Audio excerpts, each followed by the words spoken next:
I mean, Tom Brady, he's never at any point been the most talented guy. When he was at Michigan, he got beat out by a really talented guy named Drew Henson. He didn't, I mean, and then he went to the NFL. Like, never at any point has he out-talented anybody. I just think he's been out-behaving everybody. My name's Jordan Palmer. I'm the founder of QB Summit, former NFL quarterback, and I'm a quarterback consultant.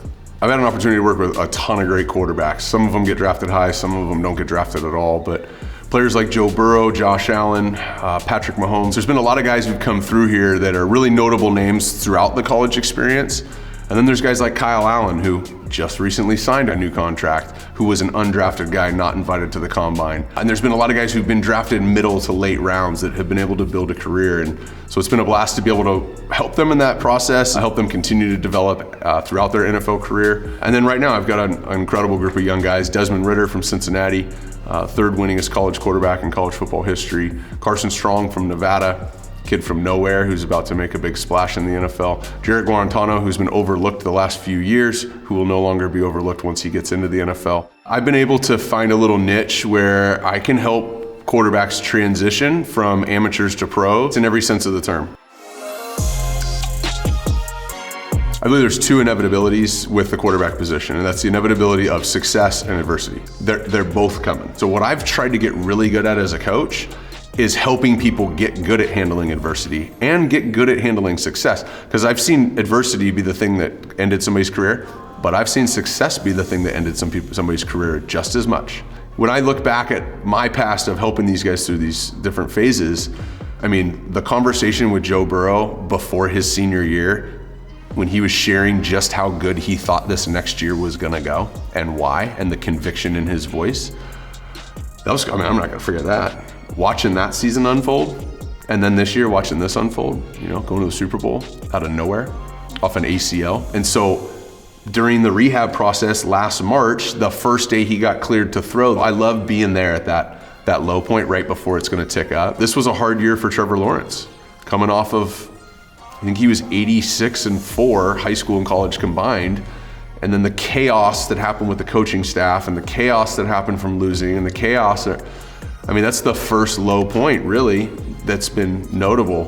The inevitability of success and adversity, those are the two things that the best quarterbacks are good at handling both. I believe that the greatest athletes get behind behaviors more than they get behind their talents. And so if I can get a young quarterback who, it's not about like working hard. Working hard is a prerequisite. That's not a badge of honor. You better work hard or this is not going to work well for you. But the guys who get behind their behaviors and are interested in developing better behaviors, better habits, better routines, I can help them do that. And it becomes, the better your behaviors get, the less it becomes about talent. You offset it. An example is Tom Brady. I mean, Tom Brady, he's never at any point been the most talented guy. When he was at Michigan, he got beat out by a really talented guy named Drew Henson.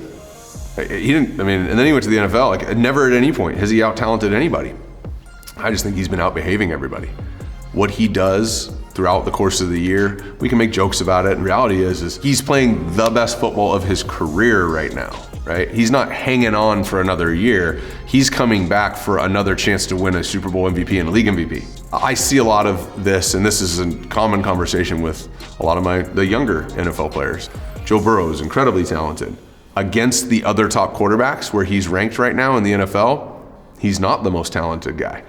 But behavior-wise, however you rank it, would be up there as one of the best behaviors and the most consistent workers and thoughtful workers that we have in this league right now. When it comes to like assessing a quarterback, I mean, there's the physical program I'll go through. So the physical side, there's a whole kind of list, but my eye goes to two things. Whether it's a kid or it's a draft pick or it's a new NFL client, it goes to confidence and maturity. I just think those are non-negotiables. So confidence is the most important trait in a quarterback. But there's two types of confidence. So there's reactionary confidence. Reactionary confidence is dependent on the environment. Everybody says I'm awesome, I believe them. Everybody says I'm a bum, I wonder if they're right. And it's exhausting, okay? It's very fatiguing. Then there's self-generated confidence, which is independent of the environment. It does not matter what the situation is, what people say about that situation. It doesn't matter how it's been going. It matters what happens next. And there's complete confidence in that moment, and it's unwavering. So when I find a quarterback who has unwavering self-generated confidence, I go, okay. And then the second one is maturity. And maturity is not tucking in your shirt and showing up on time and saying yes sir, yes ma'am. Maturity is being able to be in a situation you've never been in before and being able to be poised and thoughtful and present to make fantastic decisions and be in complete composure. So when I meet somebody who's good at those two things, I can teach them how to throw it better. Draft training is essentially 3 months. We start right at the beginning of January. I rent a beach house, I put them up there.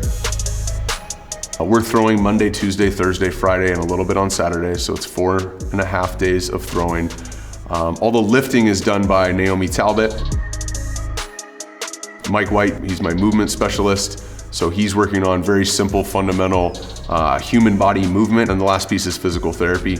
Modus is the best physical therapist that I've ever worked with. And then the last piece that I really do on the human side of it is I work with a guy named Tommy Rodriguez. Tommy, he's got a therapy background. They share their purpose statement, and it's about really understanding what their gifts are.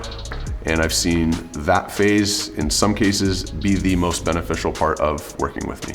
And then I bring in vets. So Kyle Allen this year, who just signed with the Houston Texans, handled protections, all the blocking assignments. Bring him in, bring a guy who's playing right now to do that and pour into these young guys as they head into the NFL. I'm trying to expedite the process of them becoming a pro.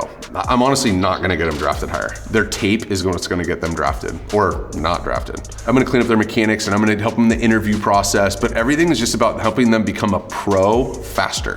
And a pro isn't based off how many touchdowns you've thrown. It's based off how you act. I'm trying to manufacture an appropriate entry point for them into professional football. And the more things that they show up there and it's brand new, the harder.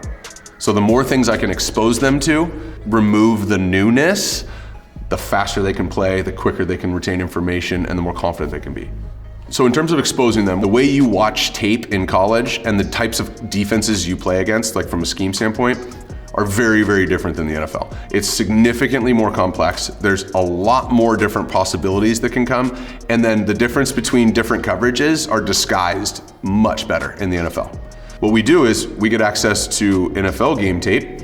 I give them a program where when you're in the NFL and you're playing quarterback, you have to have your own film study program for the week. So I'm gonna fly through this. Base pressures on last Monday, you watch the last 5 games. Tuesday, base pressures. Wednesday, sub pressures. Thursday, third down. Friday, red zone. Saturday, I usually tell them to watch a highlight tape of themselves. But there's a program you need to go through when you get into the NFL. So whether you train with me or not, you're gonna do that when you get there. So what we do, it's January during draft training, we assign a different defense each week. The NFL playoffs is happening, and we prepare as if we're playing that team. Each quarterback has a different defense. Monday, they watch the last 5 games. Tuesday, base pressures. Wednesday, sub. Thursday, third down. Friday, red zone. They go through that program all the way through the Super Bowl. So they get 4 weeks of watching and preparing to play against that defense, and we rotate every week. And every single week, by the time they're presenting in front of the room and sharing, and here's what the Buffalo Bills are trying to do on 3rd and 6, then they get exposed to all these coverages. They get exposed to everything that happened in the playoffs, which is it's the best team's best stuff. And so if I can remove that newness just on how to watch tape as a quarterback in the NFL, that's one less new thing that they have when they get there.